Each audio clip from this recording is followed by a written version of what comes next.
Satyabama Institute of Science and Technology, Chennai and Sriperumbudur.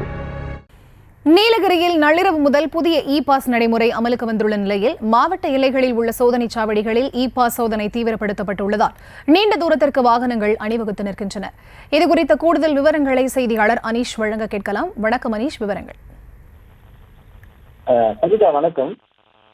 Nilgiri மற்றும் கொடைக்கானல் ஆகிய 2 மலை மாவட்டங்களில் கடந்த ஓராண்டுக்கு முன்பாக சுற்றுச்சூழல் மற்றும் வாகன நெரிசலை கட்டுப்படுத்தும் விதமாக சென்னை உயர்நீதிமன்றமானது இ-பாஸ் நடைமுறையை கொண்டு வந்தது.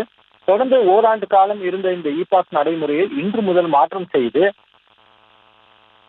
சென்னை உயர்நீதிமன்றம் அறிவித்திருந்தது. அதன்படி வார நாட்களில் 6000 வாகனங்களும் வார இறுதி நாட்களில் 8000 வாகனங்கள் மட்டுமே நீலகிரி மாவட்டத்திற்கு அனுமதிக்கப்படும் என தெரிவிக்கப்பட்டிருந்தது.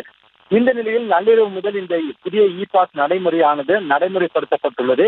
இதன் காரணமாக நீலகிரி மாவட்டம் முழுவதும் 15 சோதனை சாவடிகளில் வரும் வாகனங்கள் நிறுத்தப்பட்டு இ-பாஸ் சோதனைகள் கடுமையாக மேற்கொள்ளப்பட்டு வருகிறது. சோதனை சாவடிகளில் 2 வருவாய்த்துறையினர், 2 காவலர்கள் மற்றும் இ-பாஸ் பதிவு செய்யும் மகளிர் குழுக்கள் என 6 பேர் வீதம் 15 சோதனை சாவடிகளில் 90 பேர் பணியில் ஈடுபட்டு வருகின்றனர்.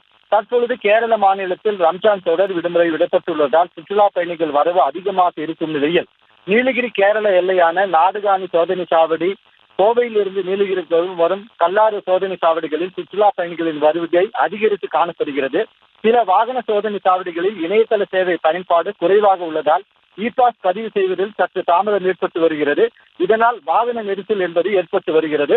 போக்குவரத்து நெரிசலை தவிர்க்கும் வகையில் காவல்துறையினர் தீவிரமாக ஈடுபட்டு வருகின்றனர். பரிதா, விவரங்களுக்கு நன்றி Anish. Satyabama Institute of Science and Technology, Chennai and Sriperumbudur.